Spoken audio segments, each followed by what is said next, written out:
Yay Networks.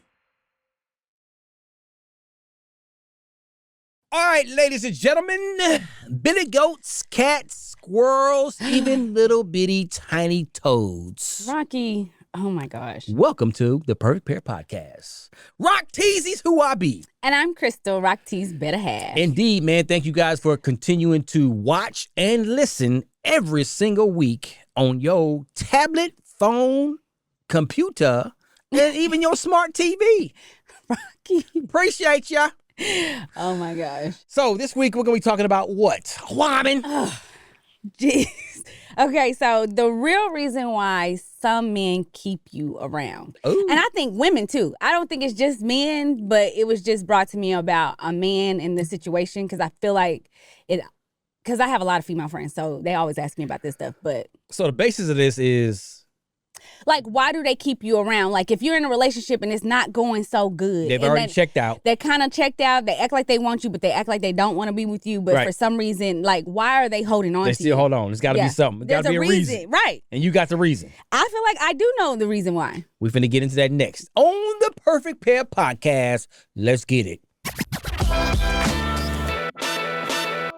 Let's go. Okay, so I feel like the real reason why some men, it's not because they want you. I hate to say it. It's not because they want you. It's because they don't want somebody else to have you. Oh. So they're willing to kind of do whatever they got to do to make sure nobody else get you and have you. So it's not necessarily that they want you.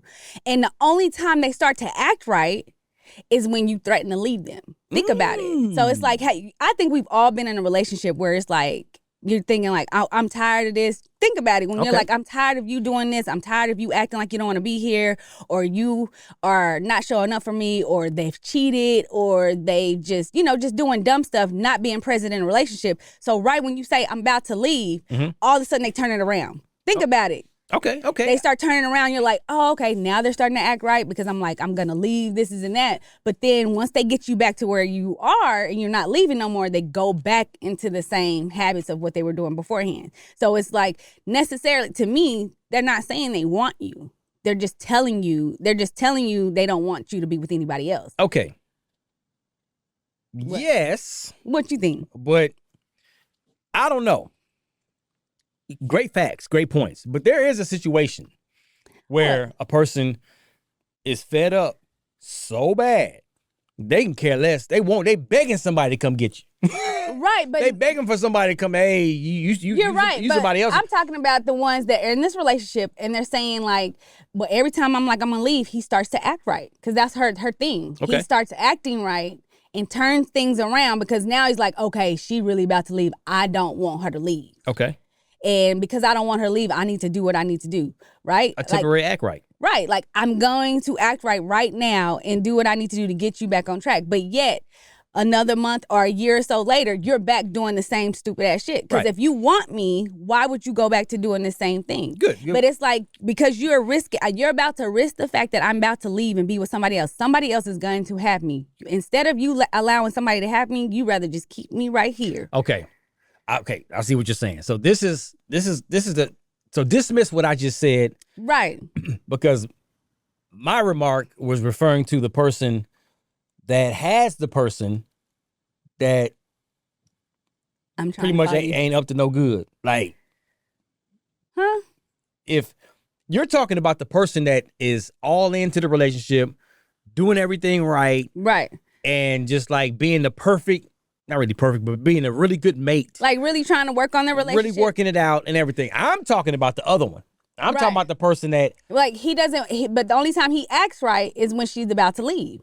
Right. So that's one of them situations that maybe That's why I'm telling her, like, you need to understand that what situation you're in. Because if he wants you, he will change and he will do for you. Right. And the reason why I'm saying this is because I think every man and every woman has been in a situation like this where you're in a relationship and somebody tells you, like you're telling me there's a standard you have to be with you. Absolutely. Like, I cannot be a drunk, an alcoholic, a druggie, this and that, and be with you. There's a standard that I hold. If I want to be with you, I'm going to change. That's period. period. And same for me. I have a standard.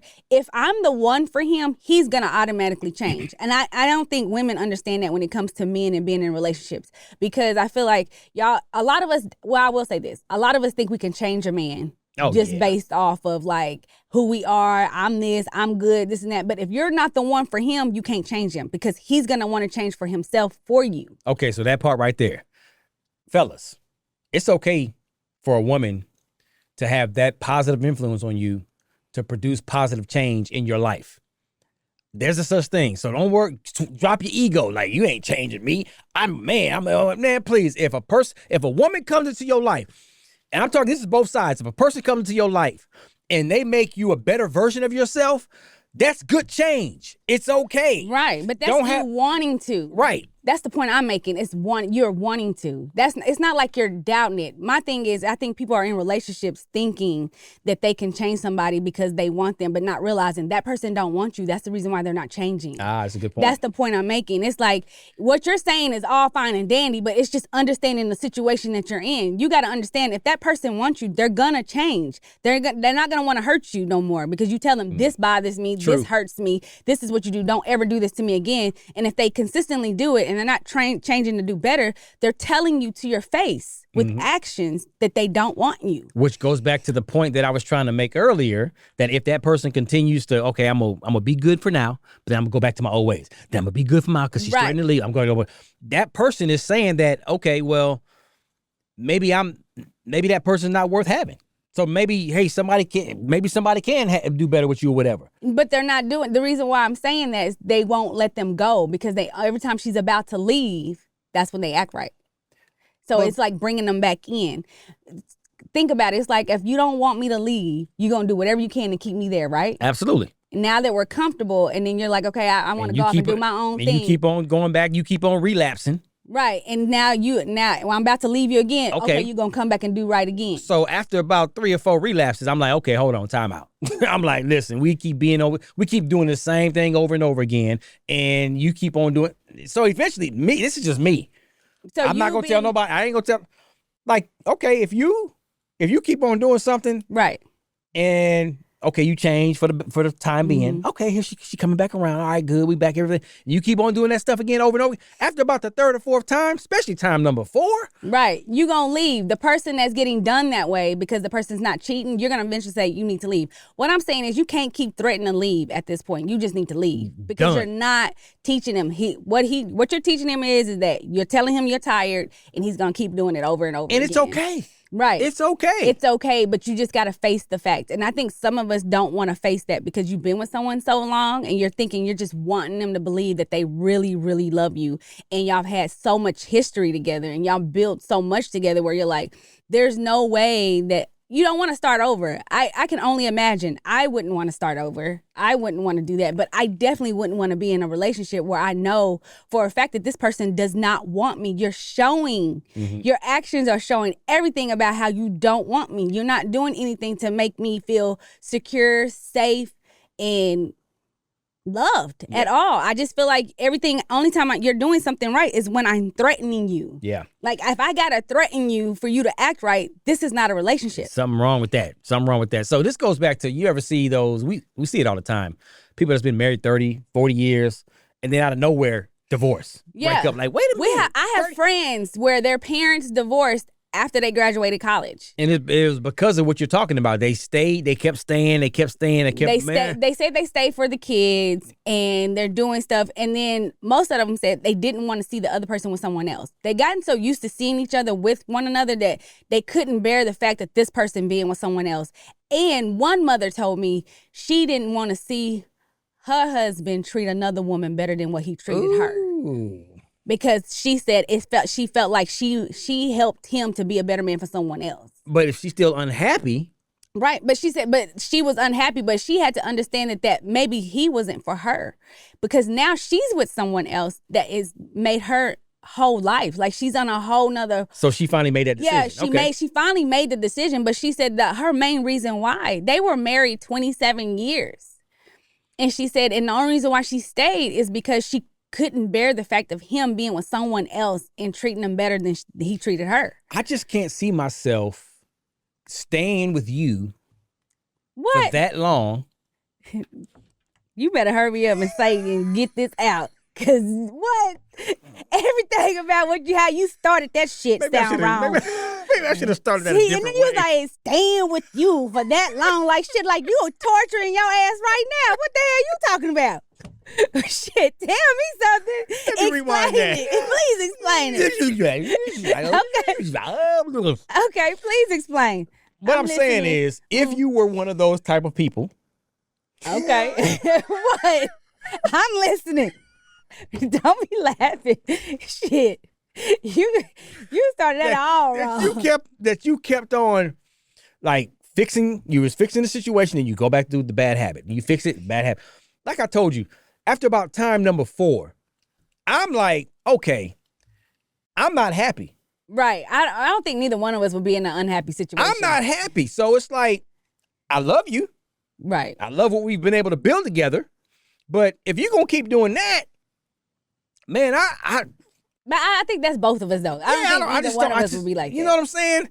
And then it's like you go through your whole life unhappy a lot. There's moments which you're happy, but if that's, I don't know. I just don't know if I can. I don't know if I can. I don't think people should do it. Okay, so I would say this. So when I was talking to the mom and I was asking her daughter, she was like, the kids said that they felt that their parents didn't like each other. They saw it. They knew that they didn't like each other. And so when I tell people that, like, your kids feel it, that your kids see when y'all don't really bond that well, and it goes on, her daughter says that is the reason why I can't get in a relationship now. Ooh.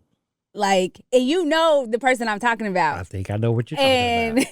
And she's still not in a relationship right now. Mm-hmm. She's still searching for that relationship because she just kept seeing how they were. And she was just like, I don't know if I could be in a relationship because of what I saw. Yeah. And I feel like, I don't want to say parents, we show our kids on how to be in a relationship. We do. It's a fact. We do. It's a fact. We do in a sense, but sometimes, you know why I say that is because our kids really, especially our daughters, they think like we don't ever fight, they daddy and I, because we've made a vow when we got married that we are not going to fight in front of our kids. Period. Because I grew up in a household, that's all I saw. Fighting, dysfunction, all that stuff. He had a 2-parent home and it was pretty good, but it was not the same. So, and he just doesn't like yelling. So we both agreed that we will never, ever fight in front of our kids. So our kids has never, ever, ever. I don't know, people that know me be like, girl, stop lying. They have never seen me raise my voice to their daddy, cuss him out, anything. Never seen him do that to me. The only time they know that we're arguing is because I talk to them to tell him something when he's standing right there. And I talk back through, we talk through the kids. Through the kids. Tell your dad to go put that over there. And I'm right here. Right. Well, you tell her, yeah, I ain't doing nothing. So then they know, they be like, oh, they're mad. Like, and so our daughters be like, it's so cute when y'all are mad. And I'll be like, no, the fuck like, you just don't know. Like, and so sometimes I'm thinking, like, did we mess them up and not really see? Because I honestly do think, I will say this, because I talk to my son about this now. I do think they need to see us having a disagreement in a respectful way. So they can know how to resolve. Yes. Yeah. Because when they just see everything, because especially our youngest daughter, Harmony, she just think the arguments are just as cute between us. And I'm like, it is far few in between cute between us. But she doesn't, I need her to understand on how you should argue in a respectful way and respect one another. And I don't know, I want to say you should do that, but I don't think we argued in a respectful way when we behind closed doors, if you think about it. Because when we arguing, we mad and it's heated and we say some stuff and we've done low blows before and stuff, but it's just never been in front of the kids. So I don't know. Again, that's one thing I say about parenting. It's so hard. You don't even know if you did it right until it's too late. And when I say that, it's because they're grown. You know what I mean? They're already grown. You've done everything. So you be like, dang, okay, I probably shouldn't have did that. Because there's a lot of things we say we probably could have did better. There's no perfect parenting book out there. There's not. It's not. Again, I don't know. I just say y'all do the best y'all can, but I did not want to fight in front of our kids. But at the same time, my kids think this marriage is like, there's no arguing. Yeah, because, but see, I'm like, there's a lot to unpack here. Because you made some good points. I truly believe that when your children, you are what they see. Right. You are what they learn. Whatever we tell them, whatever they see, how we're acting, they're paying attention to that. And a lot of times that's how they kind of mold their lives. A child's life is molded from their parents. Now, Right. from your house that they grew up in, from the neighborhood that they live in. That's how a child is molded most of the time. So I think we've done a pretty good job by not I do. I agree. having all the hollering and screaming and Right. yelling and cussing each other out. Right. Now, they're going to learn on their own when they start having their own arguments with Right. their husbands and wives and all that kind of stuff. But what I think they'll end up doing is they'll start coming to us like Harmony. Okay. Yeah. Well, Mom and Dad, I never see you guys argue. So how do you guys argue? Do y'all ever argue? Because I'm just trying to understand, because me and my boyfriend, whatever. And then you'll give her some great motherly advice. I'll give her some fatherly advice, and she'll take that. And now, Right. you follow me? I do. So but I think she we still, did. I think we did actually a great job in that area. I do. I'm still skeptical on it. I don't know, because it's just like they really, really think But we what do don't you fight. always say? The What? type of house that you grew up in, and the type of environment you was in, Right. dysfunction, It was. and Yes. for it was. the early part of your And you know what? adulthood, You're right. you was dysfunctioned. I was, because it was like that's Mentally. all I thought. I thought love was fighting, consistent fighting and cussing out. I thought that was okay for some man to disrespect me. So just And just take yourself back and just put yourself in that same house, but the way we Right. do it. I don't think I would have been in an abusive relationship ever. So yeah, you're right. That makes sense. That does. You make sense. You made a good point. Okay, that is a good point. So I would rather us do what we did to make sure our kids know, but I still think there's gotta be a balance. Cause I talk to my son where I be like, listen, son, your dad and I do argue. Yeah. We don't get along, but there's a way that you do it. There's a way to how you respect your wife. And she respects you whenever y'all do argue. Y'all should never, ever, ever put your hands on each other, no matter what. No matter what. And I've always made that very clear. Like, no hands should ever touch anybody at all. And I tell my daughters that all the time, because, sometimes, and even if you're in a same-sex relationship, because that bothers me too. Because our oldest is with a girl, and she got in a relationship where she got hit on, and she felt like she couldn't say anything because it's a girl.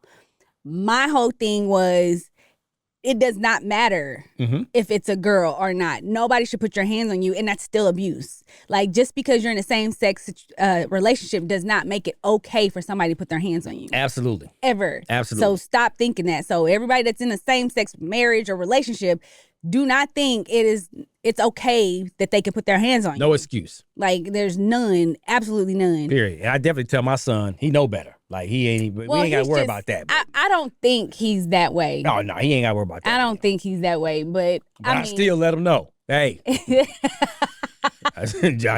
just so I know, as your father, I told you. You know what I'm Right. saying? We got an true. understanding here. You know what I'm saying? So now this is a good conversation, because look, there's no perfect way to parent. There's no perfect way, for you to kind of live your life and your marriage or whatever. But like we always tell people on this podcast, babe, if you can learn from each other Oh, yeah. how to be the best versions of yourselves, and a lot of that is you teaching me how to treat you, Right. and I'm teaching you how to treat me, Right. and we come into a compromise even on the things that we disagree on. It's a game changer. It makes life so much easier, makes your relationship Right. so much happier. And even when we do go through those little arguments and stuff, think about it. They don't last long no more. They don't. They rarely go through an entire day anymore. Right. And some of our stuff used to last a week. Right. You're right. Back We in ain't the day. talking right. And I'm doing You stuff talking about holding just grudges. what? Won't fold his Ugh. clothes. Let his stuff pile up over here and do stuff. Just doing stuff just to be petty. To just She's peppermint petty. You too. Petty You. patty. You too. She is petty patty. You would too. It's all. And you know what? He makes me mad because he makes it seem like he's so unbothered by it. So it makes me even more mad to want to keep being petty because he's like so unbothered by it. Right. I'm going to keep on going about my day. Well, I've gotten over that and I don't be as petty no more. I've learned to do better by myself. But my thing is, it's under what were we talking? How do we start this off? Like talking about understanding if that person wants you, Right. they will change. Like my thing is, don't be in a situation where you got to constantly threat somebody so they can act right. Because if they want to be with you, they're gonna change naturally. Period. Because if you're the one, think about it. When you get married and stuff, the reason why they married you because you're the one. Mhm. They're changing for you because you're the one for them for the rest of their life. This and that. So they're willing to do all this stuff to be with you. So they should be willing to change and be better and want to be with you. Sometimes that's just words to people. No, it really is. They're just gonna say it because that's the vows that they're supposed to say at this time of marriage. Right. But then in they heart and they mind, they really don't believe all that. Listen, Which is when the I problem. tell y'all, falling in love and staying in love are two different things. And Boss. staying in love is a choice. And that's what it is whenever this person is choosing to just, every time you got to threaten somebody for them to be with you, they got to, that's when they start acting right. I just feel like they're not choosing to stay in love with you. Because that's why they keep going back and forth in and out of it. And they're just trying to make sure you don't go somewhere else and be with somebody else. Just like that mom said, she didn't want her husband at the time to go be with somebody else and treat that woman better than he treated her. Not knowing by letting him go, she was able to find her true happiness with Come on. whoever she's with. I think Sometimes I just better let him it go. go. You go. It's like another love TKO. Here you go. You got what I need. Rocky. Teddy Pendergrass. Oh my God. That's that Teddy right there, Jack. But yeah, so I just say let it go, let him go. This should be your last time to threaten somebody to stay with you or threaten to leave somebody. Yep. Because if they go back and revert back to what they did that time, it's time for you to leave and go find your happiness. That's Period. all I'm saying. Hey, man, that's a wrap. That's another great episode, man. And we just try to share all this stuff that you guys bring to us. And, this is therapy. Like, this is therapy not only for us, but it's becoming therapy for you guys. So we just glad we're able to offer this podcast to y'all out there. On that note, continue to tell a friend, and always adopt the no excuses, get it done mindset. Mm-hmm. Stop making excuses on why things cannot succeed and find solutions on how they can. Period. Rock Tees is who I be. What's your name, woman? I'm Krystal. Rock Tees better have. Deuces. Bye.